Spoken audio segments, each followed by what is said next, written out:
안녕하세요. 정희국 목사입니다. 오늘 우리가 함께 할 말씀은요. 예수님이 우물가의 여인을 만나고 나사렛으로 들어가셔서 하셨던 말씀입니다. 오늘은 이제 배척받으신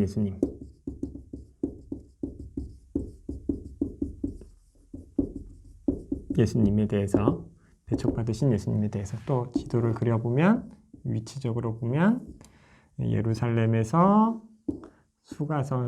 사마리아 성의 우물가 여인을 만나시고 이제 나사렛으로 오신 거예요. 오늘의 배경은 나사렛. 오늘 배경은 나사렛입니다. 예수님이 여기서 이제 갈릴리 지역에서 기적도 베푸시고 또 회당에 앉아서 원래 가르치시던 대로 유대인들에게 그 하나님의 말씀을 가르치시면 희년의 선포 때가 이르렀다. 천국 복음 메시지 예수 그리스도가 오신 이유와 정체성에 대한 내용이죠. 그걸 선포하시니까 이 회당에 있던 유대인들이 그 얘기를 듣고 되게 기이하게 여기고 놀랍게 여기고 근데 그 끝에 뭐라고 하냐면 이가 요셉의 아들이 아니냐? 요셉의 아들이 아니냐라는 토가 달아요. 그러니까 한면으로 예수님의 어떤 메시지나 이거에 대해서 놀라움은 있으면서도 정작 누구는 보지 못하는 거예요. 예수님, 내가 저 사람 아는데? 하는 거죠. 이걸 뭐라고 하냐면 이제 선입견이라고 합니다. 선입견이 있으니까 뭐 하는 거예요? 말씀을 말씀으로 보지 못하는 거예요. 말씀을 말씀으로 보지 못하고 그걸 믿음으로 받지 못하고 야, 니나 잘해. 거기 말씀에서도 뭐라고 나냐면 의사가 자기 병이나 고치라고 얘기하는 것이 나오죠. 그런 것처럼 속담을 이용해서 얘기하는 것처럼 예수님에게도 그렇게 얘기하는 거죠. 너나 잘하세요. 이렇게 얘기하는 거예요. 오늘 이 본문의 내용은요, 사실 그렇게 길지는 않아요. 누가복음 4장에 나오는 말씀인데 이 선입견에 대해서 우리가 한 번쯤 생각해야 될 필요가 있어요. 이 선입견이라는 건 뭘 뜻하냐면 안다라는 거예요. 내가 그 사람 아는데 알아. 안다. 내가 아는데 에휴, 너나 잘해. 다른 사람한테 그런 얘기 할 필요 없어. 너나 잘해. 이렇게 얘기하는 거 뭐예요? 내가 니네 집안 안다는 거예요. 내가 예수님 너 어렸을 때 아는데 그러면 너나 잘해. 딴 데 가서 그렇게 하지 마. 그러니까 받아들이지 못하는 거예요.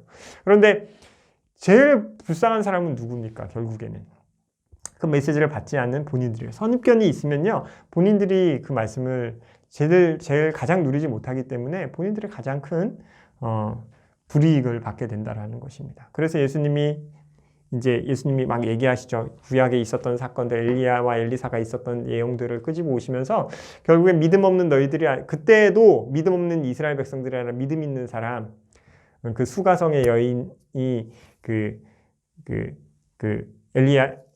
엘리야에게 가루를 바쳐서 마지막 남은 식사를 수리아죠. 수리아에 있는 여인이 했던 것처럼 믿음으로 모든 것을 엘리야에게 바쳤던 사람은 그 곡식의 가뭄의 때에 그 모든 가뭄의 시기를 건너고도 남을 만큼의 식사를 항상 제공받았죠.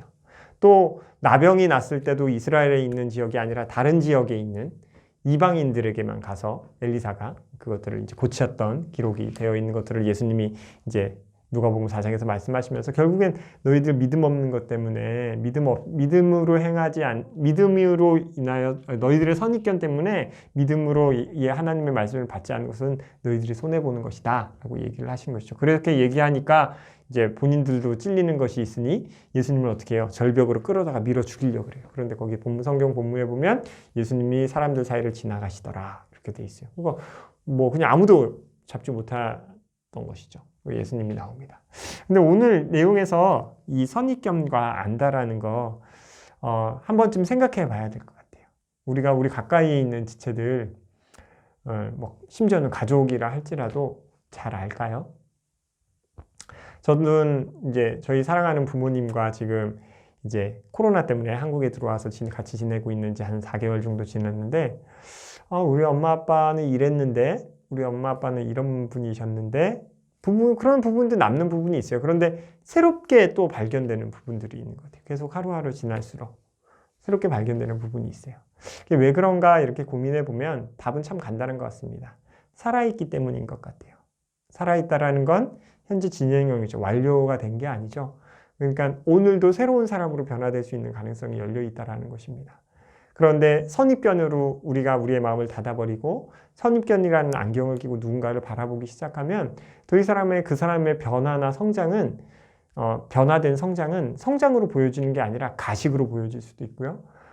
저 사람 원래 저랬던 사람인데 어떻게 저렇게 할 수 있어? 라고 하는 판단하는 모습으로 그 사람을 바라보게 될 수도 있는 것 같습니다. 여러분, 선입견이요, 굉장히 무서운 것 같아요. 그런데 선입견이 쉽게 버려지는가? 또 그렇지는 않은 것 같습니다. 저도 사역하다 보면 청년들에게 대해서 또 우리 가까운 지체들에 대해서 선입견이 낄 때가 있는데, 그럴 때마다 우리가 가지고 생긴 이 선입견을 빨리 여호와의 관점으로, 예수 그리스도의 관점으로 그 영혼을 바라봐주는 그런 훈련들이, 또 그런 기도 시간을 통해서 그런 것들을 자꾸 점검하고 하나님께 내어드림이 필요한 것 같습니다. 배척받으신 예수님은 배척받으셔서 손해보실 게 없지만, 배척한 그 나사렛의 마을의 사람들, 그들에 대해서 우리가 그들처럼 되지 않도록 말씀을 전하는 누군가에 대해서, 또는 우리 가까이 있는 지체들에게 대해서 선입견으로 다가가는 것이 아니라 언제나 그들의 영혼을 돌보시는 하나님이 살아계심을 믿고 그들에게 새로운 일을 역사하실 하나님을 신뢰하고 기대하는 마음으로 우리 지체들에게 다가갔으면 좋겠습니다. 오늘 제가 준비한 건 여기까지고요. 다음 시간에 뵙겠습니다. 감사합니다. 샬롬.